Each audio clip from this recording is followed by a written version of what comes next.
Amen. Yan, purihin ng Diyos sa umagang ito. At muli tayo ipagbasa ng banal na kasulatan habang naghihintay sa ating mga kapatiran. Tuloy natin yung aklat ng 1 Thessalonians.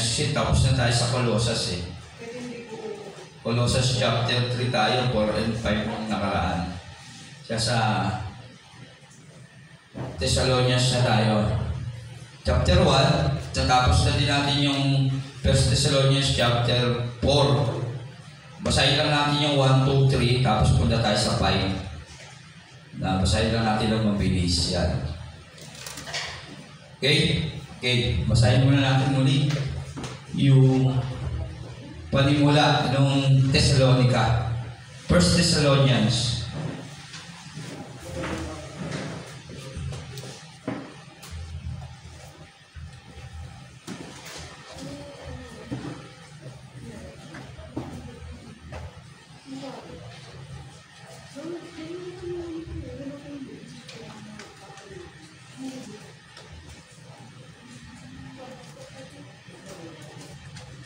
Amen. Yan. Basahin natin yung panimula ng 1 Thessalonians. Yan. Sabi rito, ang lungsod ng Thessalonica ay kabisera ng Macedonia na isang lalawigang sakop ng Roma, si Pablo, ay nagtatag doon ng isang iglesia pagkagaling niya sa Pilipos. Di nagtagal at sinalungat siya ng ilang Hudyong nainggit sa kanyang tagumpay sa pangangaral sa mga Hintil. Dahil dito, napilitan siyang umalis doon at nagtuloy sa Berea. Di nagtagal, nang nasa Corinto na si Pablo, tumanggap siya ng ulat mula sa kanyang kasama at kamanggagawang si Timoteo tungkol sa kalagayan ng iglesia sa Thessalonica. Ang liham na ito ay sinulat ni Pablo upang palakasin ang loob ng mga Kristiyano sa Thessalonica at bigyan sila ng panibagong pag-asa. Papasalamat sa Diyos si Pablo dahil nabalitaan niya ang kanilang pananampalataya at pag-ibig. Ipinagugunita niya sa kanila ang uri ng kanyang buhay noong siya ay kasama pa nila. Sa kaniya, sinagot ang mga katanungan tungkol sa pagbabalik ni Kristo. Ang isa bang mananampalatayang namatay bago bumalik si Kristo ay nagtatangguli ng buhay na walang hanggan? Kailan babalik si Kristo? Pinayuhan sila ni Pablo na patuloy na magsikap sa gawain habang hinihintay ang pagbabalik ni Kristo. Yan, purihin ng Panginoon. Yun ang lungsod ng Thessalonica ay kabisera ng Macedonia, isang lalawigang sakop ng Roma. Si Pablo ay nagtatag doon ng isang iglesia pagkagaling niya sa Pilipos. Si Pablo ang nagtatag doon ng iglesia. Kaya lang, sinalungat siya ng mga Hudyong nainggit sa kanya, kaya umalis siya. Okay? Kaya purihin ng Panginoon. At ayun, sinagot niya yung mga katanungan sa pagbabalik ng ating Panginoon tungkol sa mga namatay, nakaraan, pag-aralan natin yun in chapter 4, tumalun tayo Pero ngayon, balikan natin yung 1 Thessalonians chapter 1. Yan. Ang pamumuhay at pananampalataya ng mga taga-Thessalonica. Pero bago yun, tayo po na yung manalangin. Lord, salamat po sa umagang ito. Patnubayan mo po kami sa aming pagbabasa. Nawa, Panginoon, na maging karapat-dapat kami. Kaya Lord, humingi kami sa iyo ng tawad kung kami may nagkulang, nagkasala o mga nakagawa, Panginoon, ng mga bagay na hindi naayon sa iyo kalooban. Lord, patawarin mo po kami sa pangalan ng aming Panginoong Hesus. Muli, kami tulutang maunawaan ang iyong salita, kaya naman ang iyong banal na Espiritu Ama sa pangalan ng aming Panginoong Hesus ang siyang maghari sa aming mga puso, isip, buhay na ito at sa iglesia na ito na iyong nagkatiwala sa amin, Panginoon. Pagnubayan mo kami, Panginoon, pagpalain mo rin ang lahat ng tao maabuti ng tinig ng church na ito, Panginoon, at kaming mga magbabasa at makikinig ng iyong banal na salita. Purihin ka, sa iyo namin binabalik ang aming pasasalamat at pagpuri sa iyo lang aming Panginoong Hesus na aming tagapagligtas. Amen. Palakpakan natin ng Diyos. Yan. Ang pamumuhay at pananampalataya ng mga taga-Thessalonica. Mula kina Pablo, Silas at Timoteo para sa iglesia sa Thessalonica ang mga hiniram ng Diyos Ama at ng Panginoong Hesukristo. Yan. Sumainyo nawa ang pagpapala at kapayapaan ng Diyos, ang pamumuhay at pananampalataya ng mga taga-Tesalonica. 1 Thessalonians chapter 1 verse 2, lagi kaming nagpapasalamat sa Diyos. Sila ulitin ko lang, mula kina Pablo, Silas at Timoteo para sa iglesia sa Thessalonica. Yeah, sabi niya doon sa 2 verse 2, lagi kami, yan si kami, kaya yung kami, si Pablo, si Silas, si Timoteo, kasama sa sulat na ito, nagsulat nito. Lagi kami nagpapasalamat sa Diyos dahil sa inyo, at sa tuwin ay kasama kayo sa aming mga dalangin. Binabanggit namin sa harap ng ating Diyos at Ama ang inyong mga gawaing bunga ng inyong pananampalataya, ang inyong mga pagpapagal dahil sa inyong pag-ibig, at ang inyong pagtitiis dahil sa inyong pag-asa sa ating Panginoong Hesukristo. Yan, natandaan natin ha. Sa Thessalonica, sinusulatan nila Pablo, Silas at Timoteo na sila lagi nagpapasalamat sa Diyos at lagi nilang binabanggit yung iglesia ng Thessalonica sa Diyos pag sila nagpe-pray. Kaya tayo sa ating buhay, pag nananalangin tayo, isama natin sa panalangin yung lahat ng miyembro at ang JBCC na ating iglesia. Tandaan natin yan. Lagi natin yan ipag-pray para lumago at yung mga miyembro natin ay patuloy na lumalim sa pagkakilala sa ating Panginoong Jesus. Ang bawat isa sa atin, napakahalaga na lagi natin yan binabanggit namin sa harap ng ating Diyos. Kaya pa nagpe-pray tayo, napakahalaga. Halimbawa, meron tayong may sakit, pananalangin, dapat yung pangalan niya, napakahalaga. Kaya dapat banggitin natin sa Ama yung mga pangalan nila, ating mga gusto, yung ating mga nais hilingin sa Kanya. Okay? Binabanggit namin sa harap ng ating Diyos at Ama ang inyong mga gawaing bunga ng inyong pananampalataya, ang inyong mga pagpapagal dahil sa inyong pag-ibig, at ang inyong pagtitiis dahil sa inyong pag-asa sa ating Panginoong Hesukristo. Yung mga ginagawa din nila, binabanggit nila sa Diyos. Lord, sila po yung ganito na mga taong lang walang tigil, sumasamba at nagpupuri sa iyo, mga taong naglilingkod sa iyo, yung mga ganong bagay, babanggitin natin sa Diyos. And Lord, ang JPCC, Panginoon, ang bawat churches na wala ibang layunin, kundi ikalat ang mabuting balita, patnubayan mo po. Yan, sa ating mga pananalangin, mahalagang banggitin yan. Siyempre, nagpapasalamat din tayo sa Diyos. Mga kapatid, nalalaman namin na kayo'y pinili ng Diyos na nagmamahal sa inyo. Na lahat naman tayo. Kaya tayo naririto, tandaan natin na pinili tayo ng Diyos. Yan. Kasi hindi ka makakapunta dito sa church na ito at makakapakinig. Hintulutan ng Diyos mapakinggan ang kanyang banal na salita kung hindi ka pinili ng Diyos. Tandaan natin ito Ang magandang balitang lubos naming pinaniniwalaan ay pinahayag namin sa inyo, hindi lamang sa pamamagitan ng salita, kundi sa pamamagitan din ng kapangyarihan ng Espiritu Santo. Nakita ninyo kung paano kami namuhay sa inyong piling. Ito ay ginawa namin alang-alang sa inyo. Yung gawain kasi nila, sa totoo lang, hindi naman sila Pablo ang may kakayahang gumawa ng lahat ng mga bagay na ginagawa nila. Yun ay dahil sa kapangyarihan ng Espiritu Santo. Kaya tayo naman, lahat din natin ginagawa na ito, hindi naman ito sarili natin Ang ginawa lang natin dito, yung nagdesisyon tayo na pahintulutan, pakinggan yung salita ng Diyos. Kaya naman, hinintulot ng Diyos yung kanyang Espiritu na ibigay sa atin para magawa natin na pumunta ng church, magawa natin tayo manalangin ng tama, magawa natin makatagal kahit napakatagal mangaral ng mga pastor. Okay? Yung Holy Spirit yun, na hinihintulot natin sa atin na maghagi. Okay?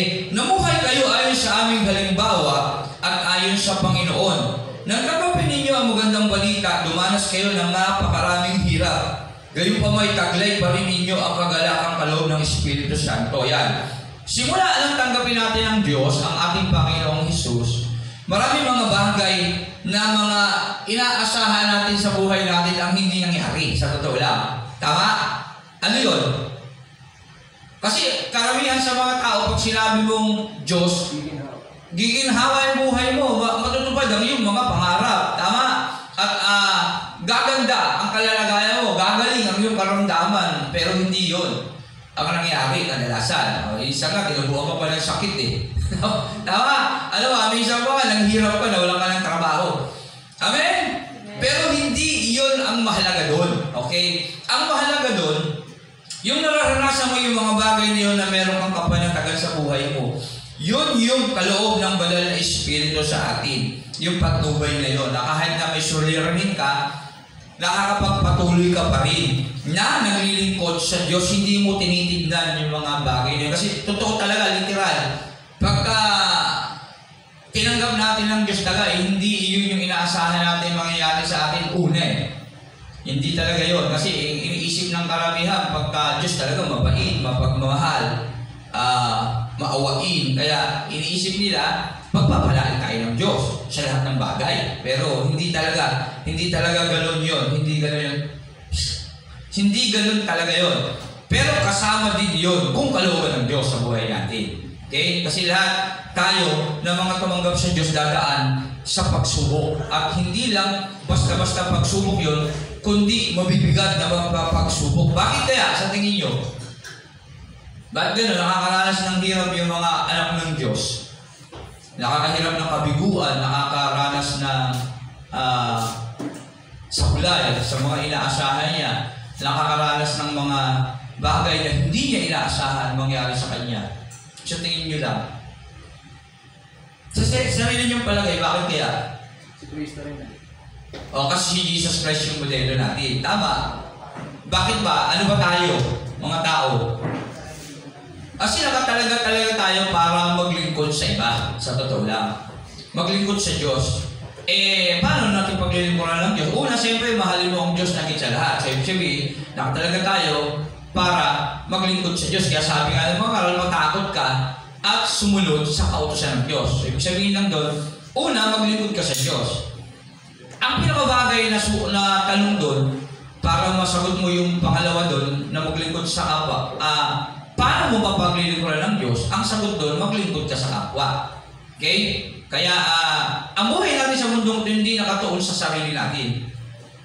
Nakatuon yan sa pag-ibig sa Diyos. Ngayon, yung pag-ibig sa Diyos na yun yung pag-ibig sa kapwa. Okay? Kaya hindi mo talaga makukuha yung talagang gusto mo piskal, material sa buhay mo. Kasi yung mga bagay na gusto mo, dapat ibibigay mo yun sa kapwa mo. Kasi yun yung pag-ibig sa Diyos. Tama ba? Medyo naiintindihan ba? Yung buhay natin sa mundong ito kasi hindi nakatalaga para mabuhay ng mga nakukuha yung gusto natin. Tayo yung nabubuhay sa mundong ito na dapat yung mga gusto natin na ibibigay din natin sa iba. Kagaya ni Jesus, yung dumating siya, yung meron siya, tinalikuran niya eh. Bagamat talagang nakatakda tayo para mabuhay sa buhay na walang hanggan, sa maging masayang buhay, eh talaga ang nakatadhana sa atin, talaga sa totoo lang. Kaso pinili ng tao yung mag-desisyon siya sa sarili. Okay? Kaya yung mga bagay na kahirapan nangyari sa atin. Pero ganun pa man, sa ating buhay, nakatalaga-talaga ang magbuhay sa buhay na walang hanggan. Kaya lang, dito sa mundo na narito tayo ngayon, yung mga literal na magagandang buhay talaga, kung gusto natin magkaroon nun, sa Diyos tayo magmamahal muna. At bilang pagtugon sa pagmamahal sa Diyos, dapat mahal natin yung kapwa natin. Kaya hindi natin makukuha yung mga inaasahan natin pag tayo naglilingkod sa Diyos. Bakit? Susunod ka sa utos ng Diyos eh. Uunahin mo yung iba kaysa yung sarili mo. Okay? Mahihirapan ka talaga doon. Kaya lang, kaya kahit ka nahihirapan sa bagay na yan, masaya ka pa rin. Bakit? Andiyan yung banal na Espiritu na nasa sayo, na nauunawaan mo yung tunay na pagkatawag sa iyo ng Diyos. Kaya mo nagagawa yun. Amen po ba? Yan. Dapat ganoon yung nangyayari sa atin. At kung hindi man, pwede tayo manalangin sa Diyos na nawa, baski natin maintindihan yung aking talagang kalalagayan ngayon bilang mga taga-sunod niya. Amen. Yan. Namuhay kayo ayon sa aming halimbawa. At ayon sa Panginoon, ang tanggapin ninyo ang magandang balita.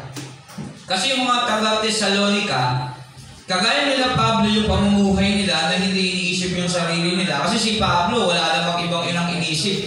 Simula nang nakilala niya si Jesus, yung maglingkod sa iba eh. Tama po ba? Yan. Walang ibang nais si Pablong gawin kundi yung mga bagay na paglilingkod sa kay Jesus Christ, okay? Hindi niya na inisip yung sarili niya. Kasi nga, maganda naman yung kalalagayan niya kung tutusin, pero ba't kinailangan niya pa na siya'y hinahanap, wanted siya, dahil sa kanyang pangangaral, yung buhay niya, tinalikuran niya. Ganoon, kasi dahil dun sa paglilingkod niya kay Jesus, yan. Namuhay kayo ayon sa aming halimbawa at ayon sa Panginoon ang tanggapin ninyo ang magandang balita. Dumanas kayo ng napakaraming paghihirap, kaya tayo ngayon, huwag kayo magtaka, dumaranas ng mga matitinding paghihirap. Kasi, mas pinipili natin kalimutan yung sarili natin kesa, mas pinipili natin kalimutan yung sarili natin para mapaglingkuran ng Diyos, may ipakita yung pag-ibig sa Diyos. Yan. Naghahangad tayo kasi ng kagaya ni Abraham na mas ginda buhay sa hinaharap na dapat natin kahakin na yun. Yan. Paghihirap. Gayon pa mataglay pa rin ninyo ang kagalakang kaloob ng Espiritu. Kaya naging huwaran kayo ng mga kapatid sa Macedonia at Akaya. Yan, sapagkat hindi lamang ang katuruan tungkol. Dahil doon, yung mga taga-Macedonia at Akaya ay naging huwaran sila. Yan, kaya naging huwaran kayo ng mga kapatid. Ibig sabihin yung mga taga-Macedonia at Akaya, nakita yung buhay nila ng mga taga-Thessalonica. Kaya naging mas higit silang responsable bilang mga anak ng Diyos, lalo na sa kapatiran. Yung kasi yung buhay ng taga-Macedonia, ano yung buhay nila? Sa 1 Corinthians 8, kahit sila nahihirapan, nagawa nilang tumulong. O may naghihikahos, ang tindi ng pagkakasabi, naghihikahos sila, walang-wala. Ang pagkasa yung saktuhan na lang yung kanilang mga pangangailangan, nakagawa pa nilang tumulong sa iba. Ganon sila kabukas yung puso nila. Ganon yun, kasi si Pablo noon, nakikita rin kalagayan, hirap na kayo sa buhay, talagang yung lugar na ito, may dinaranas na suliranin, pero kahit ganon, talagang gusto pa rin nila magbigay. Kaya nga, noong time na yun, sabi ni Pablo, alam ko ito sapagkat mariin nila, nakiusap sila sa akin na sila'y payagan kong magbigay. So, ibig sabihin, parang kay Pablo, hindi na po, tama na po yung mga tulong nyo. Okay na po. Kayo nga yung nangangailangan kayo nga ang dapat tulungan taga na Macedonia naman. Hindi, meron pa po, gusto pa namin tulong, pakiusap, tanggapin nyo na yung tulong namin, gano'n. Meron ba taong gano'n ngayon? Sa tingin nyo, meron ba taong gano'n ngayon? Parang wala, kahit nga meron, wala Ako naisip ko, parang hirap ng gano'n yung may sakit ka na, ikaw pa magbibigay, tutulong. Wala ka na pambiling bigas, ikaw pa yung magbibigay, di ba? Ang hirap nun. Pero sabi ko, Lord, nawa, yung tulad mo na sabi buhay, ma-experience namin yung kasi gusto kong maramdaman yun. Kaya sa akin din naman, try natin sa buhay natin yung gano'n. Yeah, kasi hindi natin malalaman yung pakiramdam nila nung ginagawa yun kung hindi natin susubukan. At ang pinakagabis yung pag-pray natin sa Diyos, bigyan tayo ng puso na talagang marunong maglingkod sa Diyos, na may pag-ibig sa Diyos. Kasi pag may pag-ibig ka sa Diyos, magagawa mo yung bagay na yan. Tama po ba? Ano yung susi para magawa natin yung bagay na to? Anong pag-ibig sa Diyos? Yeah. Kasi pag mahal natin ang Diyos, if you love me, John 14:15, you must obey my commandments. Kung mahal nyo ang Diyos, kung mahal natin ang Diyos, tutuparin natin ang kanyang mga itinuturo o iniutos. At ang inuutos ng Diyos, magmahalan kayo sa isa't isa. Alin pangalawang utos? Ibigin mo ang iyong kapwa gaya ng pag-ibig mo sa iyong sarili. Diba? Hindi sinabi doon, ibigin mo ang iyong kapwa, pero masigit mong ibigin yung sarili mo. Ano ibig sabihin nun sa literal na pagpapaliwanag?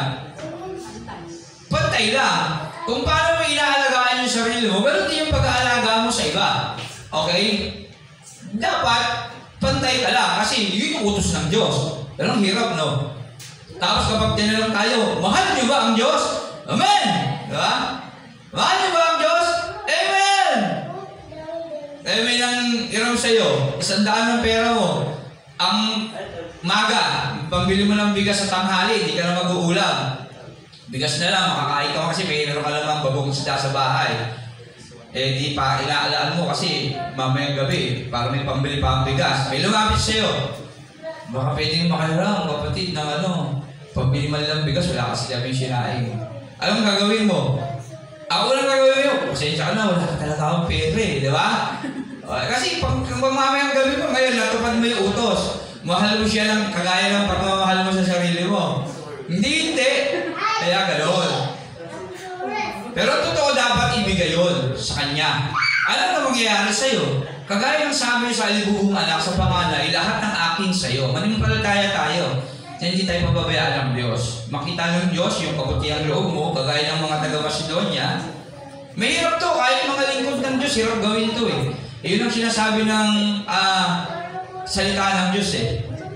Mahirap talaga to, mahirap. Kaya ang kailangan natin dito talaga totoo, pinaghaharian tayo ng Diyos. Sapagat hindi lamang ang katuroang tungkol sa Panginoon ang lumaganap sa Macedonia at Akaya. Sa pamamagitan ninyo, ang inyong pananampalataya sa Diyos ay nabalita rin sa lahat ng dako. Kaya't hindi na kailangang magsalita pa kami tungkol dito. Tandaan natin.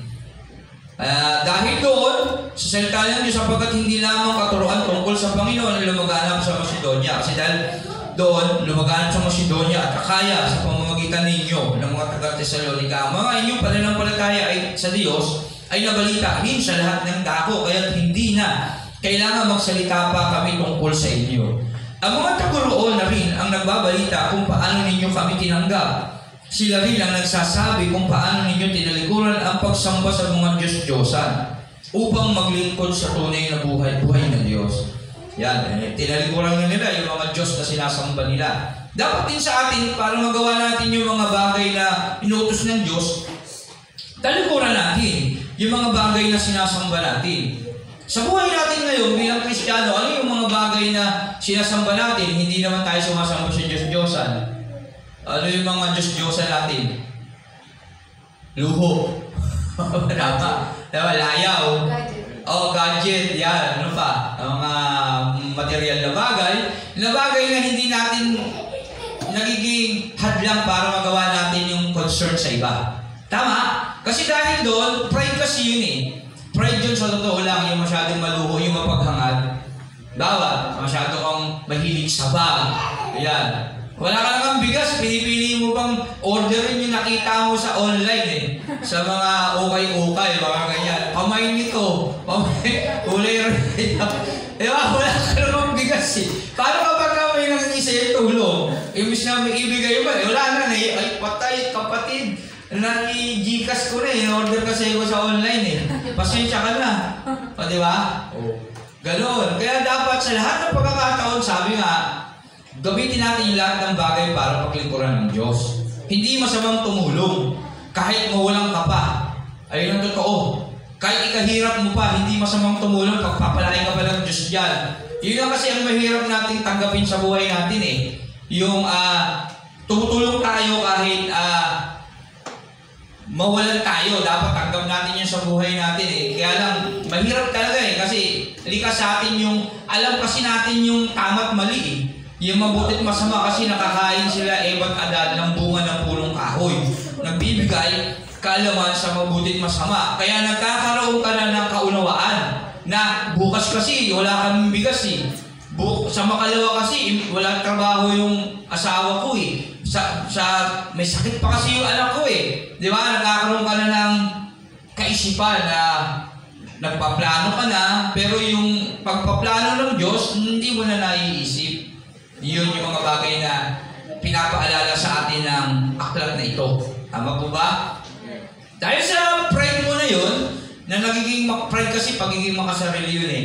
Nahadlangan nun yung kaisipan mo na maging masunuri sa Diyos. Kasi utos ng Diyos talaga, mahalin mo ang iyong kapwa, kagaya ng pag-ibig mo sa iyong sarili. Kahit mga lingkod ng Diyos, sa totoo lang, sira dito. At sa buhay ko nga, patuloy ko pinananalangin din yung bagay na ito. Lord, kahit kami nahihirapan, kapag may lumalapit lumalapit sa amin, nawa, bigyan mo kami ng pusong marunong magdesisyon ng tama. Kaya tayo pag-pray natin yun, Lord, tulungan mo kami makapag-desisyon ng tama. Sa kaya ngayon, Sunday, tingnan nyo, ilan lang tayo nandito sa gawain. Di ba? Ilan lang yung may interest makinig ng Bible reading. Tama? Kasi, pero kapag dumating na lahat, pag tinanong mo, mahal na ba ang Diyos? Kasagawa, tataas yan lahat. Bakit ganun? Wala, kulang yung bagay ng pag-ibig natin na binibigay sa Kanya. Okay? Kasi kapag ang pagmamahal sa Diyos, anong sabi doon? Mahalin mo ang Diyos, buong buhay, buong puso, buong kaluluwa. Ano yung kaluluwa pag sinabi mo? Pag sinabi mo kaluluwa, ano yun? Yung lahat-lahat sa buhay mo yun. Kasi yung final judgment dyan sa atin eh. Okay? Kaya yung kaluluwa, napakahalaga yun. Kaya lahat sa buhay mo dapat mahal mo ang Diyos. Ngayon, hindi mo na ngayon mahal ang Diyos. Bakit? Yung iba, nasa gawain, bahay. Yung iba naman, nasa piling ng kanilang mga kaibigan. Yung iba, sa piling ng kanilang mga magulang. Kasi, Pastor, meron kaming reunion, di ba? Minsan lang ito. Ngayon lang kami nagkaroon ng time, di ba? Pero pag sinabi mo, sino mahalaga sa'yo? Ang Diyos, di ba? Amen! Amen pa yun. Yung mga kamalian natin, nakakatuwang isipin pero sa totoo lang, nakakakilabot na pangyayari kung itulog ng Diyos sa atin. Tayo mamatay sa oras na yun. Amen? Sabi ni Santiago, hindi nga ninyo alam ang mangyayari sa inyo sa araw ng bukas. Okay? Nawala yung Matthew 10:37 pakilagay na, Brother Joe. So, Matthew 10:37. Mabigat itong talata na ito sa Bible Ito yung bagay na dapat natin lagi bini-memory verse. Mabigat ako, ayoko sanang sabihin palagi ito, kaya lang magiging bulan ako pag hindi ko ituturo ito eh. Ayan, ang umiibig sa kanyang ama o ina. Marami rito takot sa ama at kanyang ina. Pero pag sinabi mo, kanino ka takot? Sa Diyos o sa iyong magulang? Sa Diyos! Diba? Pag pinili ka na o kang pupunta sa church, wala kang baon. Huwag kang pupunta sa church, hindi ka lang pag-aahalin. Wala ka na, tapos ka na, diba? Ang umiibig sa kanyang ama o ina, nanginggit sa akin, ay hindi. Ano sabi ron? Pero yung masakit niyan. Pag sinabi mo hindi ka karapat dapat sa akin, sino yung akin dyan? Yung Diyos yun. Anong ibig sabihin nun? Hindi ka mapupunta sa langit. Yun. Ang umiibig sa kanyang anak. Ang daming tao yan, hindi kayang iwanan yung anak niya. Ang daming tao yan. Sisira yung focus dahil sa kanilang mga anak. Mabigat yan, pero hindi ako nagsabi niyan, huwag kayong magagalit sa akin. Hindi ako yan, yung banal na kasulatan nagsabi niya, sinasabi ko lang, inuturo ko lang. Ito, ayoko sana ituturo, kaya lang magiging bulaan tayo. Ang umiibig sa kanyang anak nang higit sa akin, ay hindi karapat dapat sa akin. Ano uli yung karapat dapat sa akin? Hindi karapat dapat. Hindi ka maliligtas, yun ang totoo. Kaya mahirap yan, mabigat yung verse na yan eh. Pero kapag ito ay iyong itinatak sa iyong isip at puso, sabi ng banal na kasulatan, lalong tatalino ang matatalino. Sabi ng Bible, sabi ni Solomon. Ang karunungan ng Diyos, kapag iyong pinakinggan at isinapuso mo yan, lalo kang magiging matibay at tatalino ka lalo. Magiging matatag ka talaga. Yan, ang hirap niyan, napakahirap. Kaya pag-pray natin sa Diyos yan, Lord, tulungan mo kami magkaroon ng pusong talagang marunong sumunod sa iyo. Kasi takot tayo eh. Ang tao, merong isang bagay na takot siya eh.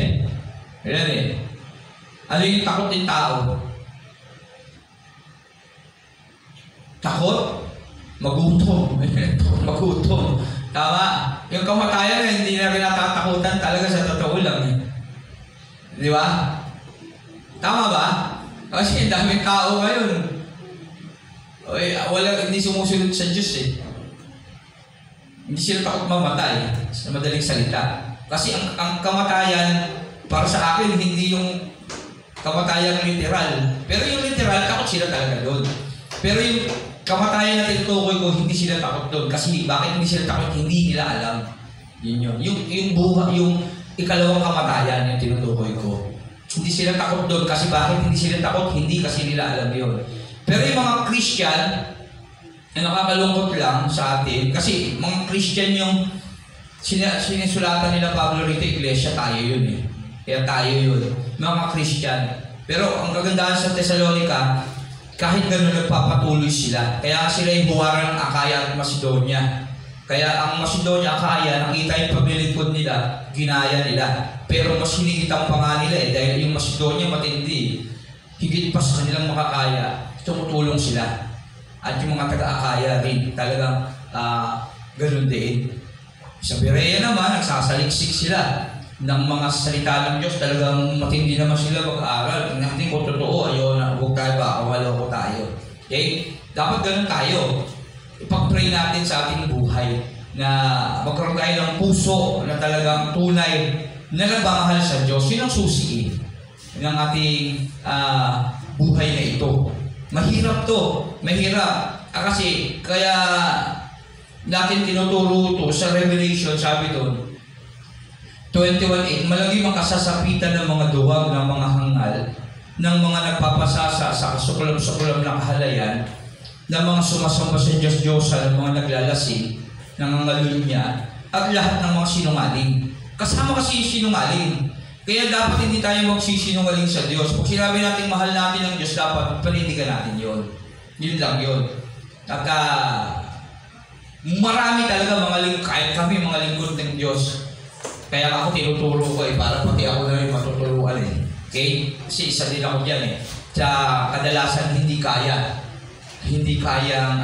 sundin yung mga salita ng Diyos na mabigat. Binuhin mo, mahalin mo ang iyong kapwa kagaya ng pag-ibig mo sa iyong sarili. Tingnan mo nga, paano mo gagawin yun? Ang hirap nun. Di ba? Bawa, kasama mo siya.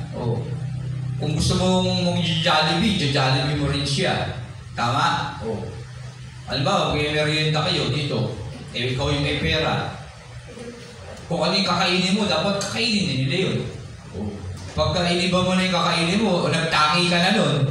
Di ba? Masama na yun. Kasi magkaka-create na sila ng ng iba-iba yung kaisipan natin eh.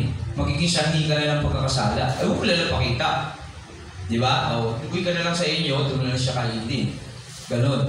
Kaya, ganon yung dapat malalim ka, malawak. Ganon yung kaisipan ng mga tunay na mga talaga nagmamahal. Pero kung ikaw tunay nagmamahal sa Diyos, talagang idededicate mo yung lahat sa buhay mo na paglilingkod. Kasi yun yung buhay mo kagaya ng kay Kristo. Napakahirap, pero yun talaga ang tinuturo ng Diyos. Pero hindi yan magiging mahirap kung talagang gagamitin natin sa tama yung free will natin at hihilingin ang banal na Espiritu para pagharian tayo. Ang mga tagaroon na rin ang nagbalita kung paano ninyo kami tinanggap. Sila rin ang nagsabi kung paano ninyo tinalikuran ang pagsamba sa mga Diyos-Diyosan upang maglingkod sa tunay na buhay na Diyos at maghintay sa pagbabalik ng kanyang anak mula sa langit. Ito'y si Jesus na muli niyang binuhay na siya rin nagliligtas sa atin sa dating napuot ng Diyos. Yan, tinalikuran ang pagsamba sa mga Diyos-Diyosan. Tayo mga Christian, di naman tayo sumasamba sa Diyos-Diyosan. Ngayon, anong Diyos-Diyosan yung sinasamba natin? Yan, layaw, luho, yung mga gadget, yung mga mahal natin sa buhay na nagiging dahilan kung bakit hindi tayo nakakapaglingkod ng tama sa Diyos. Yun yung Diyos-Diyosan. Yung tatay mo, yung nanay mo, yung anak mo, ang totoo lahat ng yan, binigay lang ng Diyos sa atin. Dapat habang tayo pinagpapala ng Diyos at tinutupad ang lahat ng ating kahilingan, dapat mas lalo tayo nagiging marugdog na lumalapit sa Diyos at nagpapasalamat at nagsisikap na kahit kanting makagabawi man lang tayo sa kabutihan ng Diyos na ginagawa sa atin. Amen? Sabi nga ni Sister Gino, kung lalagyan ng metro ng Diyos yung ating mga puso, yung tibok niya, ang laki na ng bill natin. Hindi natin kayang bayaran yun. Pati yung baga natin, lagyan ng metro yan. Di ba? Bibilangin yung hininga natin. Baka hindi na natin kayang bayaran sa Diyos yun. Kaya habang tinutugon tayo lalo ng Diyos sa ating mga dalangin, dapat mas higit tayo, lalo nagsusumiksik na maglingkod sa Kanya. Yun ang dapat natin ginagawa. Amen? Tandaan natin, huwag tayong gagawa ng haka-haka sa ating paglilingkod. Huwag tayong magdidesisyon sa sarili natin. Sumunod tayo sa pamantayan ng Diyos kasi yun ang nararapat. Diyos kasi ang nakakalam ng bawat bukas natin. Alam ng Diyos yung mga bagay na mangyayari sa atin mamaya, magaganap sa atin sa susunod o sa bawat sandali ng ating buhay. Kaya lang, sa bawat pangyayari na yan, may itinakda ang Diyos na kaganapan. Pakinggan niyo ito May itinakdang kaganapan ang Diyos dyan sa bawat bagay na didesisyonin natin. Kapag mali ang ating desisyon, mayroong mga bagay na nakatakdang maganap sa iyo. Kapag tama ang iyong desisyon, may mga bagay na nakatakdang maganap sa buhay mo. Yan ang totoo. Kaya anong dapat natin gawin? Wala tayong magagawa kundi ipaubaya sa Diyos ang lahat sa buhay natin. Lalo tayo dapat lumapit sa Diyos. Kaya ang konklusyon ni Solomon sa mga ngaral, matakot. Ang tungkulin ng tao dapat natatakot at sumusunod sa kautusan ng Diyos. Kasi walang kabuluhan ng buhay, sabi ni Solomon. Lahat, paulit-ulit lang, lahat, nakakapagod lang. At isa lang ang sasabihin ko, sabi niya, matakot ka sa Diyos. Kasi bakit? Haharap ka sa Kanya pagdating ng araw na yun at lahat ng bagay na ginawa mo, ipagsusulit mo sa Kanya. Kaya wala tayong magagawa. Hindi tayo binigyan ng kaalaman. Sabi niya, ang tao hindi binigyan ng kaalaman, malaman ang kanyang bukas, sabi ni Solomon. Malaman ang kanyang mangyayari sa Kanya. Yun yung bagay na ginawa ng Diyos sa tao para maisip natin matakot tayo sa Kanya. Amen? Oo, tatanggap natin ngayon yung mga biyaya. Gano'n ka nakatitiyak na pangmatagalan yung biyaya na tanggap mo ngayon. Sa isang maling desisyon mo na merong bagay na magaganap sa iyo, bukas makalawa sa susunod. Kaya mag-isip tayo. Kaya ako, pag nababasa ko yung sa totoo lang, yung sulat ni Solomon, na-realize ko talagang dapat talaga tayong laging sumusunod lang sa Diyos. Natatakot. Kasi ang tao ganito pag walang trabaho, pepper yan. Tawag sa Diyos yan, minsan mag-church pa nga yan magpapatotoo. Marami na ako nakitang ganyan mga Christian. Ako din sa buhay ko, ganyan din. Nung bata pa siniron. Siniron kasi sakitin yan nung bata pa siya. Kasi malikot, tsaka matakaw, kayang-kali. Pag nagkakasakit yan, wala kaming pera, natataranta na ako niyan, pray na ako, wala malapit. Lord, tulungan mo ako pag nagawaling ito pong anak ko, magbabago na po ako, nililingkod na ako sa Diyos. Sa'yo, pag-agalingin ng Diyos yan, yun na naman ako. Oo, isang araw mag-church, 2 linggo, pakatlo, wala na ako niyan sa church. Tuloy pa rin ako sa mga bisyo ko. Yan, kasi gano'n na naman. Kaya, ang ibig ko lang sabihin doon, ang tao lumalapit sa Diyos pag may kailangan lang. Totoo yun, pag may kailangan. Pero pag nakuha mo na yung kailangan mo, umpisa, o diyan pa, naalala mo pa yun, thank you Lord, kilalaunan, gumagawa ka na sa sarili mong kaparaanan. Kaya lang, hindi natin alam, sa bawat maling desisyon natin ginagawa, may mga bagay na kaikibat ko na mangyayari sa atin na hindi natin alam. Kasi hindi natin kayang alamin yung bukas natin. Wala tayong kapangyarihan ukol sa bagay na yun. May mga bagay na nakatakdang mangyari roon sa maling desisyon natin. Kaya, sa lahat ng pagkakataon, dapat tama palagi ating desisyon. Natatakot at sumusunod tayo sa utos ng Diyos sa atin. Amen po ba? Naintindihan ba? Ayan, kaya yun, dapat natin laging tandaan yan. Yan. Ang mga taga-roon na rin nagbalita kung paano ninyo kami tinanggap, sila rin ang nagsabi kung paano ninyo tinalikuran ang pagsamba sa mga Diyos at upang maglingkod sa tulad at buhay ng Diyos. At maghintay sa pagbabalik ng kanyang anak mula sa langit. Ito'y si Jesus na muli niyang binuhay, na siya rin ang nagliligtas sa atin sa darating na puot ng Diyos. Amen? Kasi may puot ang Diyos May kaparusahan ang Diyos. At dapat hindi tayo natin maranasan yun. Kaya ang sabi rito, let us run with endurance the race God has set before us. Kaya tumakbo tayo ng may katatagan. sa paligsahan na ibinigay sa atin ng Diyos. Kaya lang, kapag hindi ka na tumakbo ng may katatagan na mayroon sa iyo, matatalo ka sa paligsahan na binigay ng Diyos. Mararasa mo yung poot ng Diyos. Yun yun. Kaya napakahalagang malaman natin yan. Amen? 2. Ang paglilingkod ni Pablo sa Thessalonica. Chapter 2. Mga kapatid, kayo na rin ang nakakaalam na hindi nawala ng kabuluhan ang pagpunta namin sa inyo. Alam ninyong hinamak kami, ininsulto sa Filipos. Ngunit sa kabila ng maraming hadlang, binigyan kami ng Diyos ng lakas ng loob na ipahayag sa inyo ang magandang balita. Kahit sila Pablo, ginanon, minaltrato sa Filipos, hindi yun naging hadlang. Binigyan kami ng Diyos ng lakas ng loob, ipahayag sa inyo ang magandang balita. Ang pangangaral namin sa inyo ay hindi batay sa kaalaman o masamang pagnanasa o sa hangad na malinlang, sapagkat minarapat ng Diyos na ipagkatiwala sa amin ang magandang balita. Nangaral kami sa inyo hindi upang bigyan kasiyahan ang tao, kundi ang Diyos na nakakasiyasat ng ating puso. Kaya sa ating mga ginagawa, hindi tayo nagbibigay kaluguran sa tao. Ginagawa natin ang paglilingkod na ito para mabigyan kaluguran ng Diyos. Amen? Kasi yun kung bakit tayo tinawag ang maglingkod sa Diyos. At ano yung paglilingkod sa Diyos? Yung paglilingkod natin sa kapwa. Okay? Yung pag-ibig natin sa kapwa. Ayun ang higit na nais ng Diyos. Kasi ibig niya ang lahat ay maligtas. Kaya dapat tayo, hindi tayo tumitigil nag-share sa ating sa ating pamilya, sa ating mga kaibigan, o sa mga taong nais ng Diyos na iligtas. At yung mga tao na yon, dapat hindi tayo namimili sa kahit kanino. Sabi ng ibang bahagi, sa mga barbaro, sa mga masasamang tao, sa mga mamamatay tao, sa lahat ng makasalanan. Makasalanan tayo eh. Walang matuwid, wala kahit isa. Sa lahat ng tao, kung sabihin makasalanan, sa lahat. Kasi lahat ng tao makasalanan eh. Pag pinanganganak tayo, mayroon tayong kasalanang minanakalaipadadaan. Kaya, pag sinabi makasalanan, lahat ng tao yun. Hindi mga mabubuti, mga mababait lang, hindi. Kahit mabait yan, makasalanan pa rin yan. Maliban na lang kapag tumanggap ka lang kay Kristo, hindi ka na makasalanan nun sa pananampalataya. Amen? Sapagkat may narapat ng Diyos na ipagkatiwala sa amin ng magandang balita, nangaral kami sa inyo hindi upang bigyan kasiyahan ng tao, kundi ang Diyos na nakakasiyasat ng ating puso. Alam ng Diyos at alam din ninyo na ang aming pangaral ay hindi sa pamamagitan ng matamis na pangungusap o ng mga salitang nagkukubli ng kasakiman.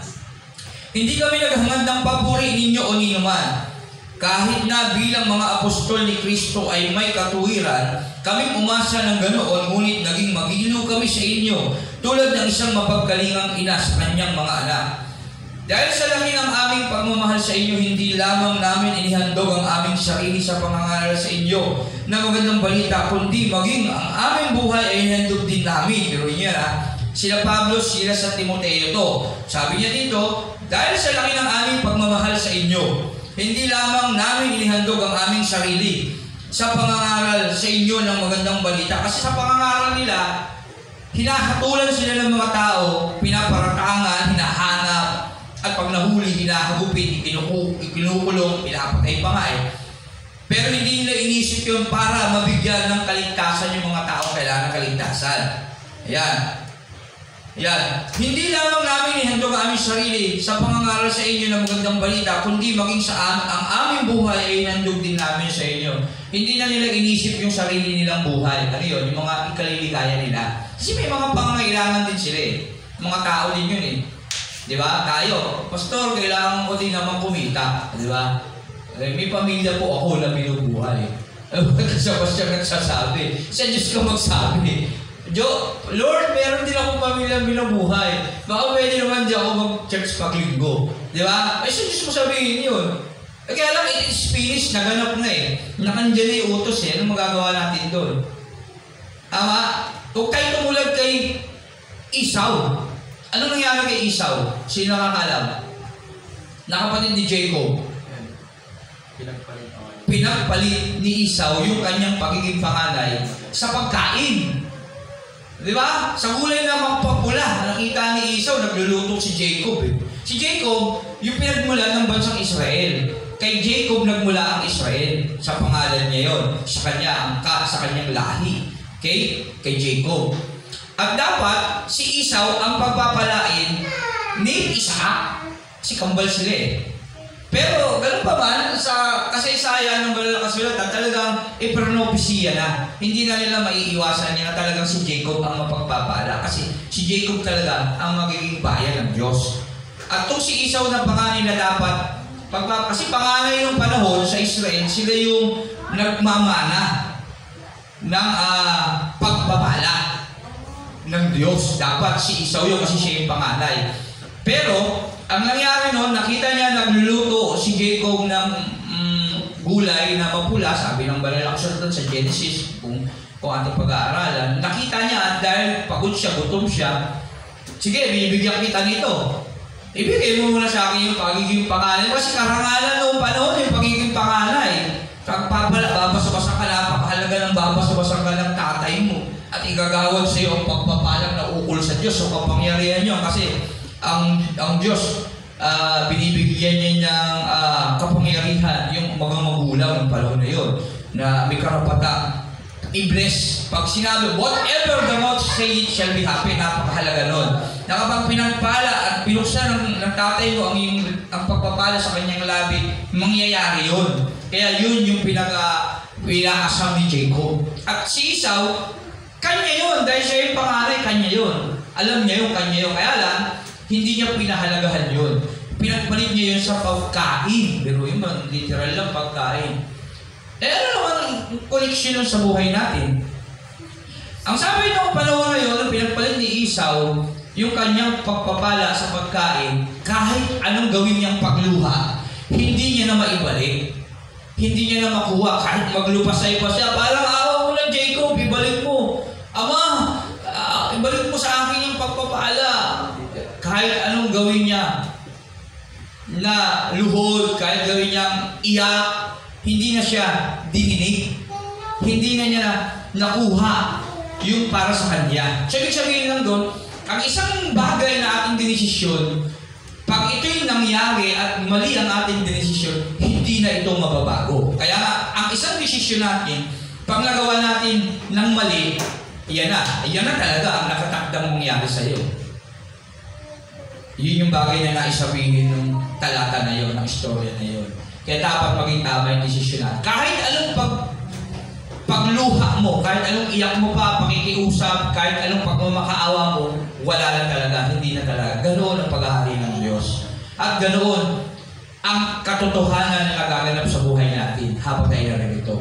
Tandaan natin, si Jacob ang pinagpala ng panahon noon sa madaling salita, dahil si Esau, lang bahala niya yung karapatan niya sana na siya ang magiging panganay. Hindi. Dahil pinagpalit niya sa material na bagay, yung pagiging panganay niya, tinanggal talaga sa kanya at ibinigay kay Jacob. Sa ating buhay, ganun din. Kapag may mali tayong desisyon na nagawa, hindi na natin may babalik yun. Di ba? Halimbawa, ako, na bigo ako sa aking buhay, hindi ako nag-aral. Kahit anong gawin kong pagsisikaw ngayon, wala na. Hindi ako asenso. Di ba? Kasi hindi ka tatanggapin sa trabaho. Mag-apply ka ng manager, wala ka, school graduate ka lang, kaya yun. Sorry, wala kang diploma. Kahit maglupasay ka, hindi na po, tanggapin na ako, kaya ko yan, manager. Hindi nga high school graduate ka nga Hindi ka talaga, wala kang magagawa. Okay? Ganon din sa ibang mga kaparaan, sa ibang mga bagay. Kahit anong gawin natin pagluha, hindi natin kukuha yun. Kaya pagbigay ng Diyos ang isang bagay sa iyo, pasalamatan mo yan at ibalik mo ang pinaka-the best na pasasalamat. Kasi pag ikaw ay nagkamali at hindi mo pinahalagahan ang isang bagay na binigay ng Diyos sa iyo, kukunin niya muli yan. At kahit anong pag-iyak mo, hindi mo na yung mababalik. Iyon ang ibig sabihin nun. Kay Esau, binigay ng Diyos ang pagiging panganay sa totoo lang kasi siya yung unang pinanganak Kaya lang, hindi niya pinahalagahan yung bagay na binigay ng Diyos na yon. Kaya kinuha sa kanya ng Diyos na yun, ibinigay kay Jacob. At kahit anong gawin niyang pag-iyak, pagluha, pakikiusap, hindi niya na makukuha yung bagay na yun. Sa atin din, ganoon. Binigyan tayo ng pagkakataon ng Diyos maglingkod sa Kanya, pagsikapan natin maglingkod sa Kanya. Kasi pag hindi, magiging huli din ang lahat sa buhay natin. Ganoon sa buhay natin. Amen po ba? Naiintindihan naman. Nawa, naiintindihan natin at nawa. mas higit paunawa sa atin ng Diyos yung palalagayan natin bilang mga Kristiyano. Dahil sa laki ng aming pagmamahal sa inyo, hindi lamang namin ihandog ang aming sarili sa pangangaral sa inyo ng gandang balita, kundi maging ang aming buhay ay ihandog din namin. Mga kapatid, tiyak na natandaan pa ninyo kung paano kami nagtrabaho, nagsikap araw-gabi para hindi kami makabigat kanino man habang pinapahayag namin sa inyo ang magandang balitang mula sa Diyos. Saksi ang Diyos at saksi rin namin kayo kung paano naging dalisay, matuwid at walang kapintasan ng aming pakikitungo sa inyo ng mga sumasampalataya. Kaya yung buhay nila Pablo, talagang napaka-linis. Hayag nilang sinasabi sa kanila na dapat nating tularan ngayon sa ating buhay bilang mga lingkod niya din naman. Kaya pagpray natin, Lord, bigyan mo kami ng pusong malinis, kaisipang malawak, para higit namin masunod ang iyong kalooban sa buhay namin. Tulad ng alam ninyo, kami naging parang ama sa bawat isa sa inyo. Kasi tayo asin at ilaw tayo mga lingkod ng Diyos, kaya dapat tayo yung ama at ina sa mga tao na nakapalibot sa atin na walang alam walang kinalaman na yung walang kinalaman na hindi nila alam yung pagdating ng araw, mapapahamak sila. Kaya dapat din yung ginagawa natin. Dapat kaya magpakalalim tayo sa salita ng Diyos at lagi tayong yung buhay natin isusuko sa Kanya nang sa gano'n, mas may natin maintindihan ito at magawa natin. Kasi tayong mga Christian, mga lingkod ng Diyos, dapat naglilingkod talaga tayo sa iba. Naglilingkod, dapat yun yung ginagawa natin. Naglilingkod sa iba. Hindi tayo ang pinaglilingkuran.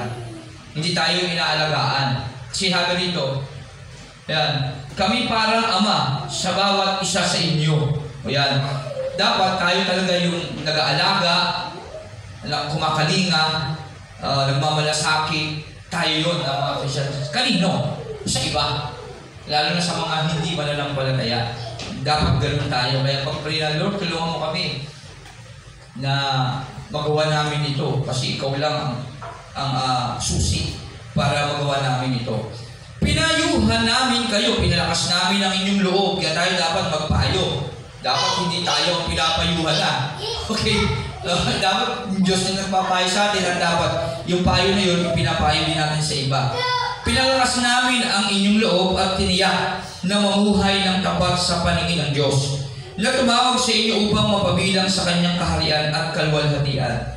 Kaya nga palagi kaming nagpapasalamat sa Diyos sapagkat nang ipangaral namin sa inyo ang Kanyang salita, hindi ninyo ito tinanggap mula sa tao, kundi bilang tunay na salita ng Diyos. At ang bisa nito ay nakikita sa buhay ninyo sa mga sumasampalataya.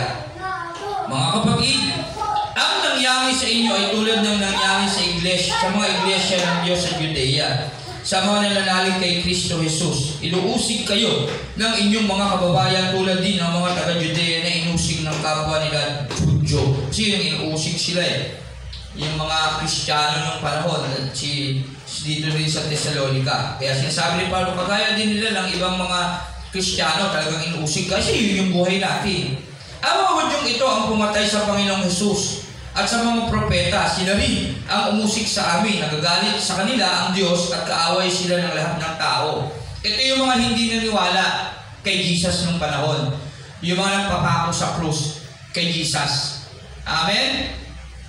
Yung mga hindi naniniwala. Kaya tayo, kapag hindi din tayo naniniwala sa salita ng Diyos na naririnig natin ngayon, tayo din yung mga Hudyong nagpapako kay Jesus. Tandaan natin yan.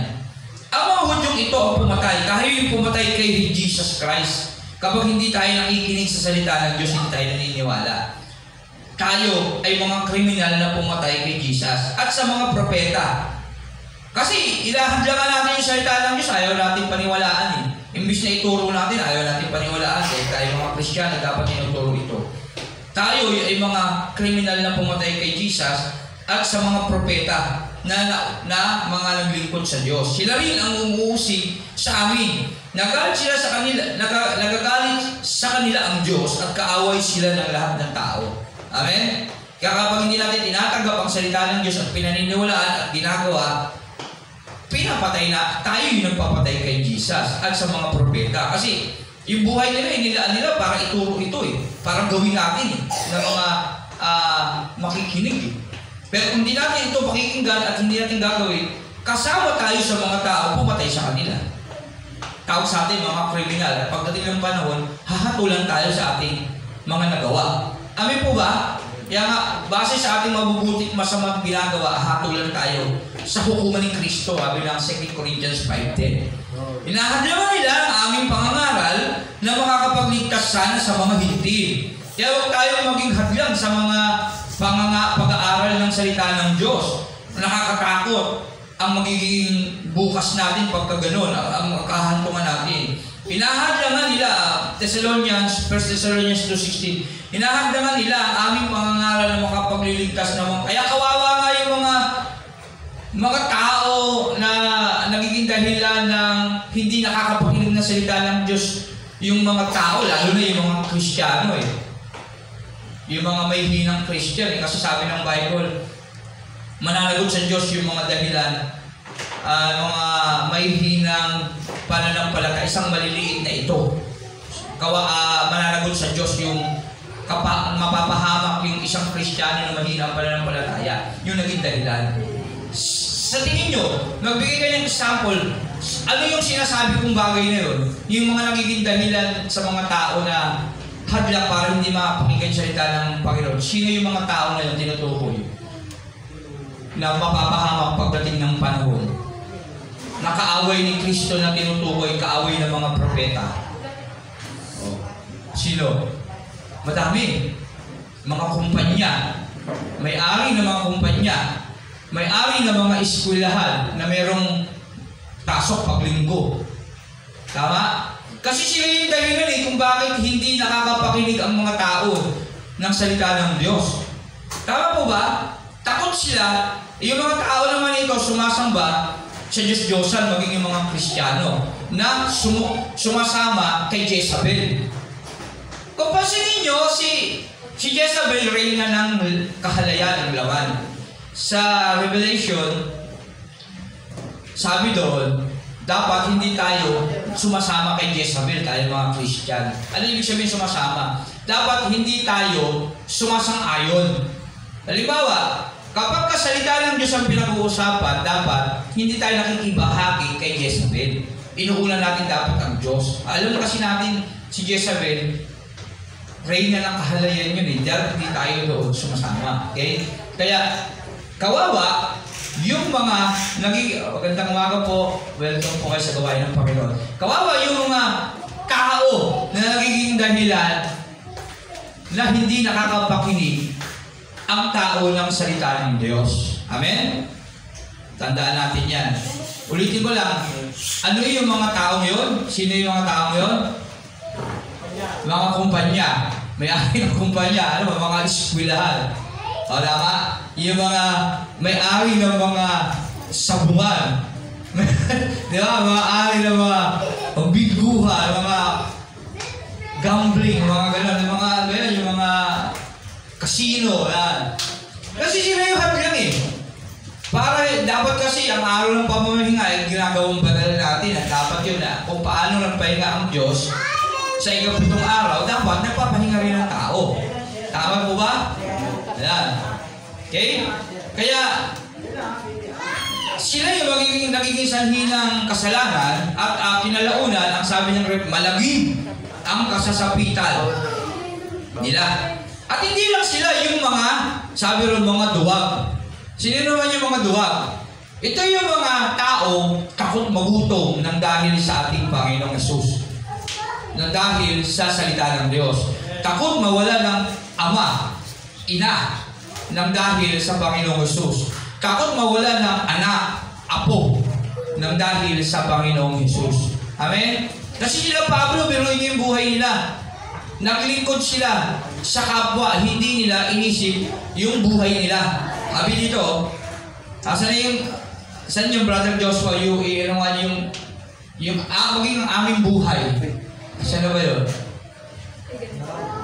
Thessalonians. Nandito na kasi ako sa 16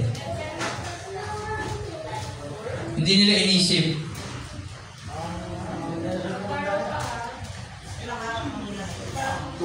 2:8. Yan. Hindi mo dyan para malaki. Para mabasa lang lang. Pero tignan niyo yung buhay ni Pablo, Silas, at Timoteo. Yung ginagawa nilang paglilingkod sa Diyos. Dahil sa laki ng aming pagmamahal sa inyo. Bakit nasabi yung pagmamahal sa inyo? Ano yung meron sila Pablo, Silas at Timoteo? Pagmamahal sa Diyos. Kasi ginagawa nila yung pagmamahal sa tao dahil mahal nila ang Diyos. Dahil sa pagmamahal nila sa Diyos, pinapatunayan nilang mahal nila ang Diyos sa pagmamahal nila sa kapwa nila, sa tao. Lalo na sa mga kapatiran. Kasi ito, sulat nila sa iglesia sa Thessalonica, mga Kristiyano. Okay? Dahil sa laki ng aming pagmamahal sa inyo, hindi lamang namin inihandog ang aming sarili. Yung kanilang sarili. Okay? Sa pag-aaral sa inyo ng magandang balita, kundi maging ang aming buhay ay hinandog din namin sa inyo na amin. Ibig sabihin, lahat ng mga nasa kanila, binigay na nila sa Diyos. Pinakita nila yun sa pag-ibig nila sa kapwa. Kasi lahat ng pagkakataon, mas naawa pa sila sa mga mapapahama. Kasi kapag hindi ka talaga kumilala sa Diyos, mapapahama ka pagdating ng panahon. Lalo na kung hindi tunay na Diyos yung kinikilala mo. Kaya yun. Kaya kawawa yung mga taong nagiging sanhi ng pagkakasala pagdating ng panahon. At sabi doon, ang magiging bahagi nila sa lawa ng nagliliyab na asupre. Ito ang pangalawang kamatayan. At hindi lang yung mga nagiging sanhi ng mga pagkakasala.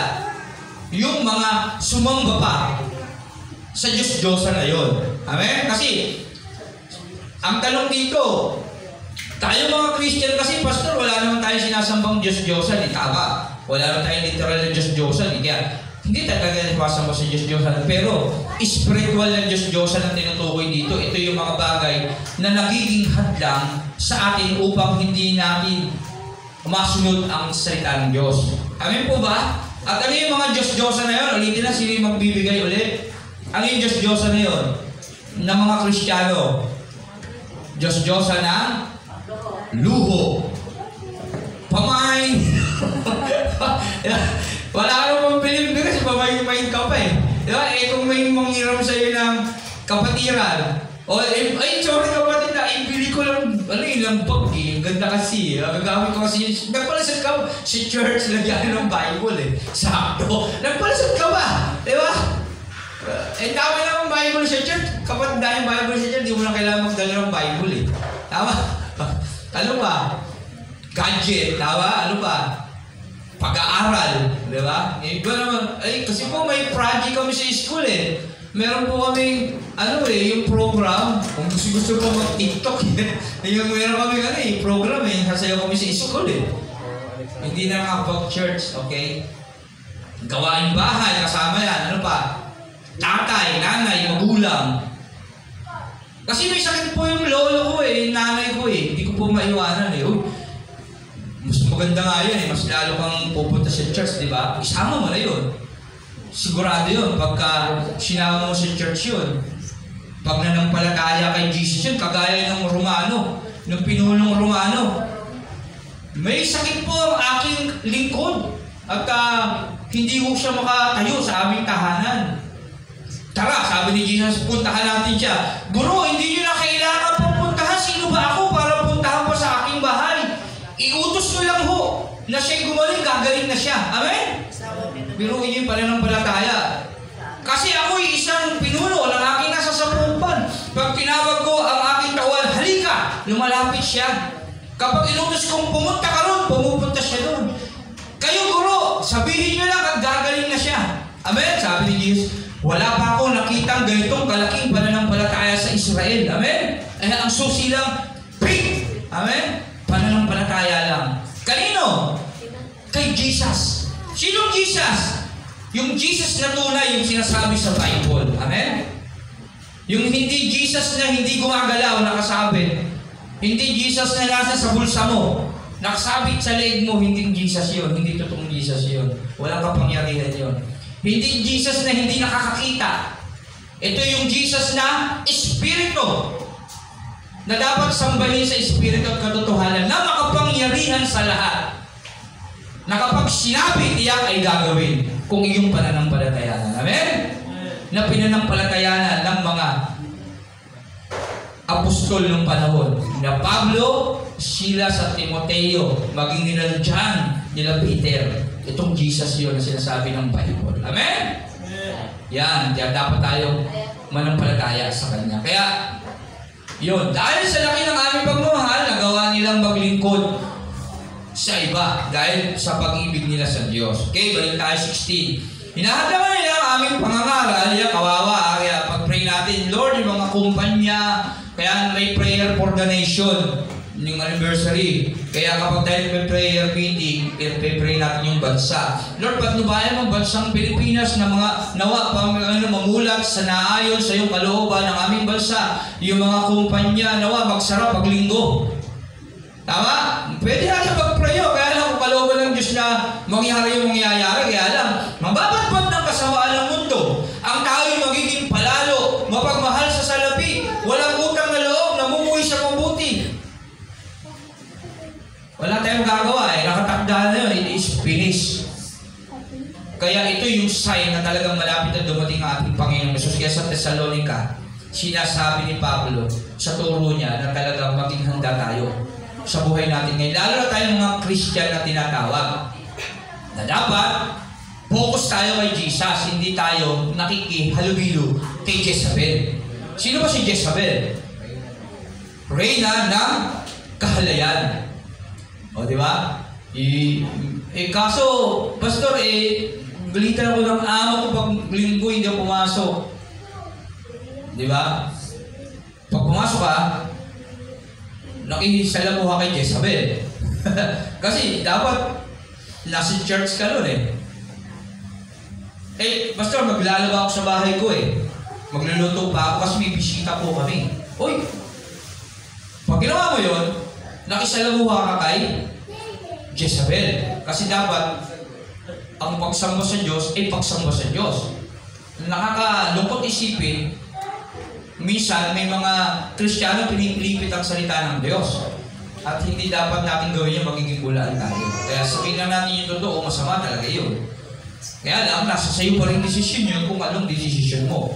At kaya lang, sinasabi natin sa desisyon na dapat mong gawin, handa ka sa mangyayari sa iyo. Kasi sa bawat tama at maling desisyon mo, meron kaakibat ng mga bagay na nakatakda na mangyayari sa bagay na yan. Amen? Kaya dapat gamitin natin ang free will natin sa tama. Yun ang katotohanan. Sabi ni Solomon, ang tao hindi hinintulot malaman ng bukas. Kaya dapat matakot at sumunod tayo sa kautusan ng Diyos. Amen? Kasi mabuti ba ng masama, lahat ng ito'y pagsusulit natin sa Diyos. CCTV yan Sa mundo may CCTV. Literal. Kapag kagabi, may mga naglalakad dyan, nakikita sa CCTV yan. Sa langit, mas matindi pa ron. Lahat ng mga ginawa natin nung tayo isinilang, naka-record yan. At lahat yan makikita natin doon, kaya hindi tayo pwede magsisinungaling sa harapan ng Diyos. At kaya napakahalaga ng pag-aaral ng salita ng Diyos para alam natin yung mga bagay na dapat natin gawin. Amen? Ayan, okay. Welcome po kayo sa gawain ng Panginoon sa wagang ito. Amen. Yan. Okay? Tama po ba? Sino si Jezabel? Reyna ng kahalayan. Sa buhay natin ngayon, ito yung mga umaalipin sa atin ng mga bagay na humahadlang para hindi natin mapakinggan ang salita ng Diyos. Ito si Jezabel. Diyos-Diyosan tawag doon. Ang Diyos-Diyosan sa mga tao na hindi kumikilala sa salita ng Diyos sa banal na kasulatan, yung literal, yung mga ribulto. Sila yung Diyos-Diyosan. Sa atin naman mga Christian na kumikilala, hindi sumasamba sa mga literal na Diyos-Diyosan, ang Diyos-Diyosan, yung mga bagay na nagiging dahilan na hindi tayo nakakapaglingkod sa Diyos. O nagiging dahilan na hindi natin napapakinggan ang salita ng Diyos. Halimbawa, pag Sunday, dapat ang lahat na si church at nagsasamba, naghahandog sa Diyos. Kasi sabi ng Diyos, Moses, pumunta ka sa Paraon at sabihin mong maglakbay kayo ng 3 araw papunta sa ilang upang maghandog sa akin. Ibig sabihin ng ilang, church, simbahan. Church, mahirap puntahan kasi ang ilang disyerto. Saudi, di ba? Disyerto. Tama ba, Rudolph? Ilang, disyerto yun. Sa Egypt, disyerto. Ilang. Ano yung meron doon? May mga ahas, mababangis na hayop. Kaya mahirap pumunta doon. Walang tubig, walang puno. Mauuhaw, magugutom ka, walang pagkain. Hinahalin tulad yung ilang ngayon sa church, sa simbahan. Bakit? Ano ba yung church? Ang hirap puntahan ng church. Hindi ako pwede punta yung pastor kasi banal yung tao dyan. Mababait yung tao dyan eh. Tama? Tapos, nakakahiya pa. Tapos, nag-aawitan pa kayo dyan. Nagluluhaan pa kayo. Hindi nyo maintindihan. Hirap. Ano pa? May gawaing bahay po kasi kami, pastor. Wala po akong damit. Maglalaba pa po ako. Natapat pa pag linggo. Magluluto ako, pastor eh. Ano ba? May trabaho po kami. Magugutom yung pamilya. Kaya napakahirap talaga pumunta sa simbahan pag Sunday. Ayun yung ilang. Sa banal na kasulatan na tinatawag sa panahon natin ngayon, itong templo ng Diyos, itong literal na church. Amen. Kaya dapat, sasakripisyo natin yung ating mga buhay para sa Diyos. Kasi sabi ng Roma 12:1, sabi doon, ito dapat yung ginagawa natin sa Diyos, sa ating buhay, bilang mga anak niya na itinalagay niya sa mundo ito. Roma 12:1. Kaya nga mga kapatid, alang-alang sa masaganang habag ng Diyos sa atin. Pastor, ano pa yung masaganang habag ng Diyos sa atin? Ito yung time na binigay niya si Jesus Christ sa mundo para mamatay sa krus. Sa krus. Na ipako para tubusin yung ating kasalanan. Kasi tayo, meron po tayong minanang kasalanan sa ating mga ninunong sila Eva at Adan. Pero pastor, bakit minana? Sila lang naman yung kumain ng bunga. Dapat sila lang may kasalanan. Hindi ganun yun. Ang kasalanan natin na minana sa kanila, yung dugo. Kasi lahat ng tao ay galing kala Eva at Adan. Okay? Sila Eva at Adan, yung mga unang taong nilalang ng Diyos. Si Adan, nilalang ng Diyos, talagang pinaghirapan niya, galing sa alabo. At ito namang si Eva, galing sa katawan ni Adan. Kaya ang tawag kay Eva, laman ang aking laman, buto ng aking buto, babae ang itatawag ko sa iyo sapagkat sa lalaki ka lang galing. Kaya yun. At dumami ang tao ng dahil sa kanila, pero bago dumami ang tao, nagkasala na sila. Okay? Kaya ang kasalanan ngayon, nataglay-taglay ng kanilang mga dugo ay napasa sa ating salilahi hanggang sa napunta sa atin. Okay, kasi lahat tayo ay galing sa ating mga magulang, sa ating nanay at tatay. At yung nanay at tatay natin galing sa mga lolo at lola natin. Ng mga lolo ng lolo natin na galing kala Eva at Adan. Okay? Na isang pinanggalingan lang ng katawan ni Adan. At ang dugo na yun ay may kasalanang bahid. Okay? Na hindi mabubura ng kahit anong bagay na meron sa mundo. At ang tanging paraan lang para mahugasan ang kasalanan na yon ay merong isang tao na banal na mamamatay sa krus. At ang taong banal na yon na walang iba kundi ang ating Panginoong Jesus. Amen? Na may kakayahang tumubos sa ating o magbayad ng ating mga kasalanan, humugas ng ating mga kasalanan na yon. At kung hindi mahuhugasan ang kasalanan na yon, kada taong mamamatay sa mundong ito ay mapupunta sa impyerno. Ano naman ang impyerno? Ito yung pangalawang kamatayan kung saan tayo ay mamamatay na hindi na muling mamamatay pa. Ano ibig sabihin nun? Basta ano ibig sabihin ng bulunod na? Mamamatay ka pero hindi ka ulit mamamatay. Kasi ang impyerno, ikalawang kamatayan. Ang ibig sabihin nun, pag tayo namatay pisikal, babangon yung kaluluwa natin at yung kaluluwa na yun pupunta sa impyerno. At yung impyerno na yun, lugar ng parusa kung saan paparusahan ka na hindi ka na mamamatay. Bakit, pastor? Kasi kaluluwa ka na nga eh. Yung kaluluwa, wala nang kamatayan yan eh. Meron kasi tayong tatlong klase ng kamatayan.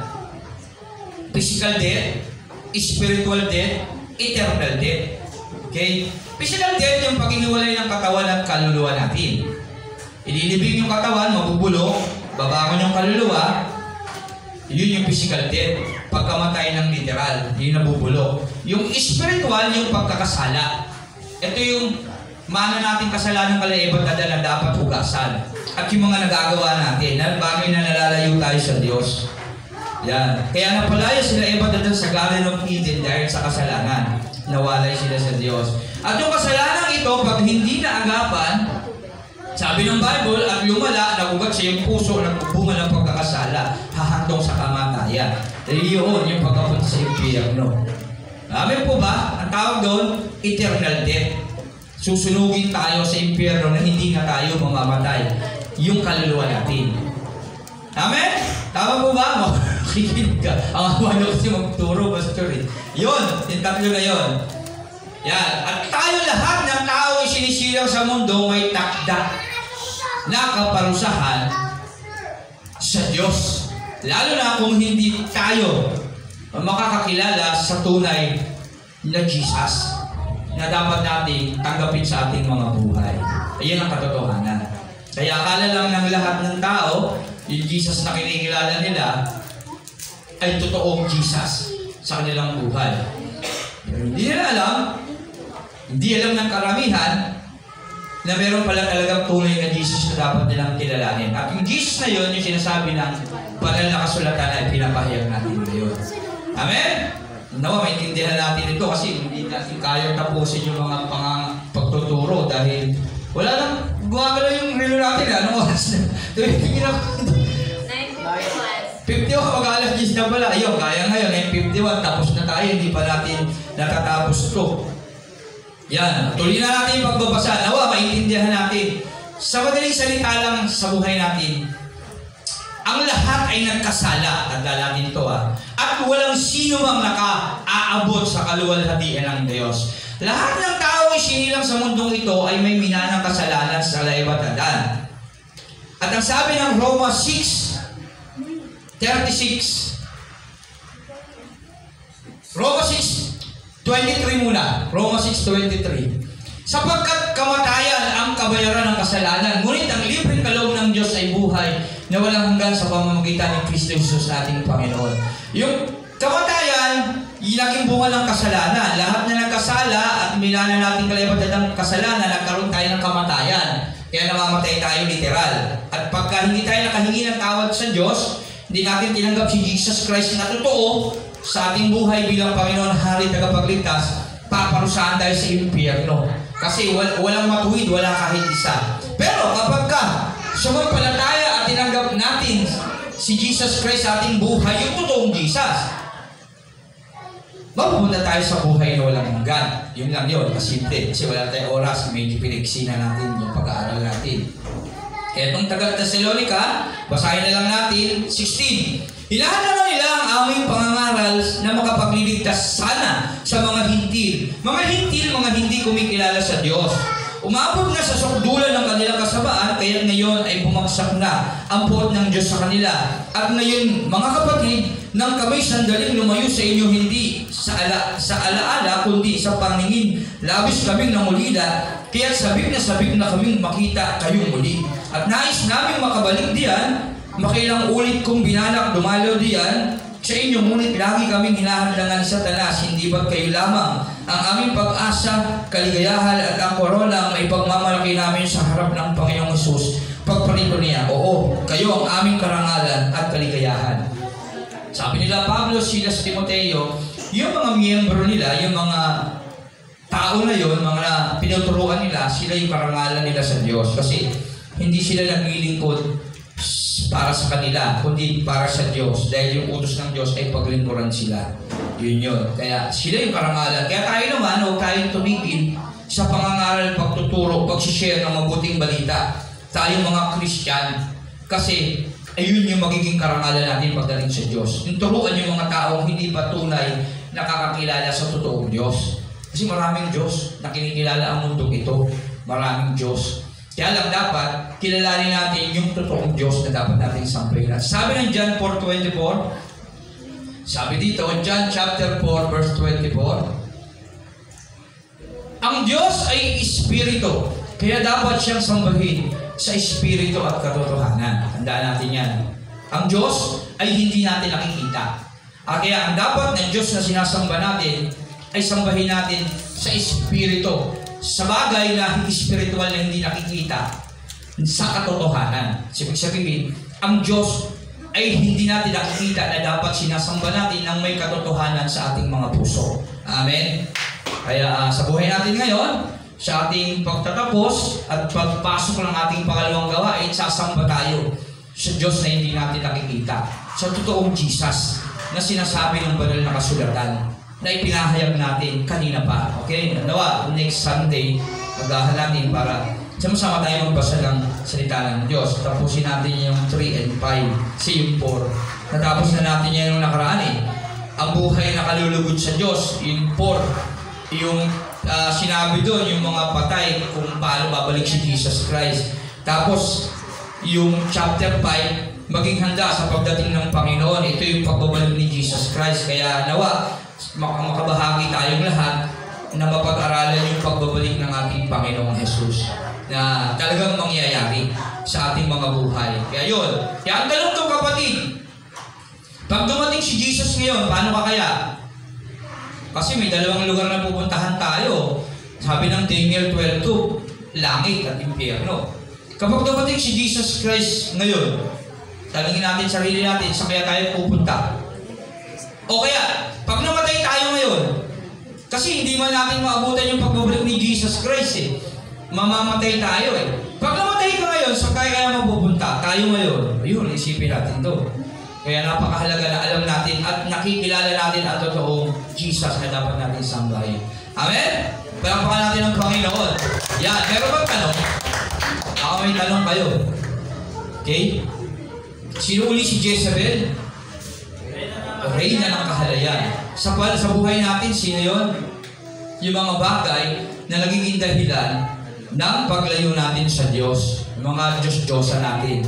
Si Diyos-Diyosa yan, si Jezebel. Reyna ng kahalayan. Marami ang mga kinikilalang mga Diyos. Kapag babasahin natin yung istorya ni Jezebel. Okay?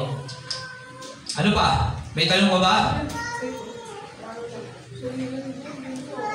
Lahat natuto ah. Sige, Brother Rondon. Kwintas na huwag mo sambahin. Sabi ng 20, Exodus chapter 20, verse 1. Brother Joshua. Exodus chapter 20, verse 1. Ang lahat ng ito ay sinabi ng Diyos. 2. Ako si Yahweh, ang iyong Diyos, na naglabas sa iyo sa Ehipto at nagpalaya sa iyo mula sa pagkaalipin. Huwag kang sasamba sa ibang Diyos maliban sa akin.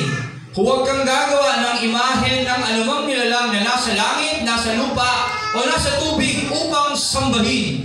Huwag mo silang yunumuran ni sasambahin sapagkat akong si Yahweh, ang Diyos ay mapanibaguing Diyos. Ang kasalanan ng mga magulang ay sinisingil ko sa kanilang mga anak hanggang ika-3 at ika-4 na salin lahi. Peruin mo. Pag sumamba ka sa mga Diyos-Diyosan, yung kasalanan mo, sisingilin sa mga apo-apuwang mo pa yun. Ika-3, ika-4 na salin lahi. Pero yung bagay na nagawa mo, nagdala ka pa ng mga, nang damay ka pa ng mga apo mo pa yun na mahal mo sa buhay yun. Ika-3, ika-4, saling lahi. Yung mga hindi pa pinanganganak, may sumpa agad ng dahil sa iyo. Pero ang tanong ni Brother Rudolph, yung mga kwintas ba, Diyos-Diyosan? Pag sinabi mo kaming kasing Diyos-Diyosan, pag sinabi mong Diyos, ito yung Diyos na dapat mong sambahin. Pag sinabi mong Diyos-Diyosan, ito ay hindi tunay na Diyos. Ito ay hindi tunay na Diyos na iyong sinasamba. At sa paanong paraan ba natin sinasamba ang Diyos? Sagutin natin doon. Huwag mo silang yuyukuran, nisasambahin, sapagkat akong si Yahweh ay mapanibubuhin. Sa 4, ibalik mo sa 4, Brother Joshua. Huwag kang gagawa ng imahe ng anumang nilalang na nasa langit, nasa lupa, o nasa tubig upang sambahin. So, ibig sabihin, halimbawa, yung kwintas na yan, ginawa ko upang sambahin. Diyos-Diyosan yun. Diyos-Diyosan yun. At lalo na kung hahadlangan niyang kwintas na yan, na sambahin mo yung totoong Diyos. Diyos-Diyosan yun. Lalo na kung ito ay iyong taas mo sa 5. Huwag silang yuyukuran. At pag sinabi yung yuyukuran, paano?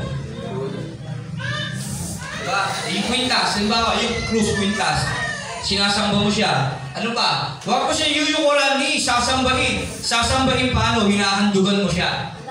Di ba? Pag sinabi mo sasambahin, nilalaanan mo ng oras, pinapahalagahan mo, binibigyan mo ng effort, attention. Na hindi mo na naiisip yung mga importanteng mga bagay na dapat mong gawin. Tama? Sasambay sapagkat, bakit hindi dapat gawin nyo? Kasi si Yahweh ay mapanibughuin, madaling magtampo o nagseselos. Kaya tandaan nyo, ang Diyos natin tama, siya ay mabuti, mabait, mapagmahal, mapagkalinga, maawain. Pero huwag niyong kalimutan, si Yahweh na inyong Diyos ay mapanibughuin, na ating Diyos ay mapanibughuin. Bakit? Kasi siya may nalang sa atin. Hindi dapat natin bibigay yung ating pagsamba sa ibang Diyos. Dapat sa Kanya lang. Kahit ikaw man, yung anak mo, iba yung tawaging tatay, ano mangyayari sa'yo? Malulungkot ka dun. Di ba? Baka isumpa mo pa yung anak mo eh. Pag tingnan mo si Carlos Yulo, siya yung nanay niya. Ako ba? Nag-away sila eh, di ba? O, sila na dahil sa pera, laluin niyo yun. Ganon din sa Diyos. Kaya yung kwintas ni, tanong ni brother kung yung kwintas na yan, nagiging dahilan ang sinasamba mo, nahandugan mo, diyan ka nagpe-pray, diyan ka dumadalangin, o 100% Diyos-Diyosan yan. Pero kung hindi mo naman ginagawa yun, wala naman sa'yo yan, wala lang yan. Ano to eh, sasabla ko nga to eh, ginto to eh. Pag wala akong pera, sinasabla ko to eh. Oo, walang problema ron. Huwag mo lang bigyan ng importansya. Pagtulong mo, Lord, kayo na po, swerte kayo sa buhay ko, kayo po ang may-ari ng lahat, hahandugan mo, bigyan na Diyos-Diyosan yun. Kasi hindi mo dapat nang ibigay yung pagsamba mo, dapat sa John 4:24. Sa Diyos na hindi mo nakikita. Na alam mo sa puso mo na nag-i-exist. Na nagbigay ng kanyang buhay sa krus. At walang iba, si Jesus yun. Pero pastor, may tanong pa rin. Si Jesus kasi naging tao, eh, siyempre may mukha yan. Common sense lang po yan. So yung lolo nyo ba, meron pang mga picture na iniwan? Yung lolo. Tapos yung lolo nyo, may lolo yun. May picture na yun. Na iniwan. Wala. Kasi wala pang high-tech nun. Si Jesus, 3,000 taon na. Bago hanggang ngayon sa atin. Sa tingin nyo may mukhang iniwan yun? At kung sakaling meron mang itsura siya na iniwan, sa tingin nyo siya talaga yun? Bakit? Iba po ang katawang panglangit at iba ang katawang panlupa. Okay? Tama po ba? Kaya hindi natin pwede yung sambahin. At isa pang pinakamatibay na bagay na dapat natin malaman, utos kasi ng Diyos yun. Na dapat hindi tayo sumasamba sa mga Diyos-Diyosan. Iyon po yung sagot. Tama po ba? Nawa, nasagot yung katanungan ni Brother Rudolph. Ano ba? May tanong pa po ba? Yan, nawa, yung ating pagsamba, bigay lang natin sa totoong Diyos. Kaya makinig at mag-aaral tayo ng salita ng Diyos kasi napakahalaga ng ating buhay at tamang desisyon sa buhay natin ngayon. Ito lang yung pag-asa natin para makamta natin yung buhay na walang hanggan na hirap ang taong paniwalaan. Ayun, nawa. Wala na po bang tanong? Nawa, nasagot yung tanong. At kung may tanong kayo, pwede kayong mag-isip. Sunday, pwede nyo itanong yun para masagot natin. Kung hindi natin kaya sagutin ngayon, pag-aaralan natin para next, sagutin natin siya. Amen? At sa pagtatapos, tayo muna yung manalangin sa Diyos. Amen. Lord, salamat po. Naway patnubayan mo po kami palagi. At nawa, Lord, buksan mo aming puso't isip kasi alam naman namin sa aming sarili, Panginoon, na meron kaming mga sariling kaisipan at kaalaman sa aming buhay na ito. Pero Lord, panghawakan mo kami. At ang iyong banal na Espiritu, Ama, sa pangalan ni Jesus, ay maghangis sa amin upang malaman namin ang katotohanan na dapat namin malaman upang higit ka namin makilala, Panginoon. Salamat, pagnubayan mo kami sa aming susunod na gawain. Ikaw may taas maparamalan sa pangalan ni Jesus. Amen. Palakpakan natin ang Diyos. Yan, pagkindi ng Diyos. At tayo ay magsiyang na. Tapos, pagkatapos, pag wala nang nagsisiyang, pwede tayo magpuni sa Diyos. Amen.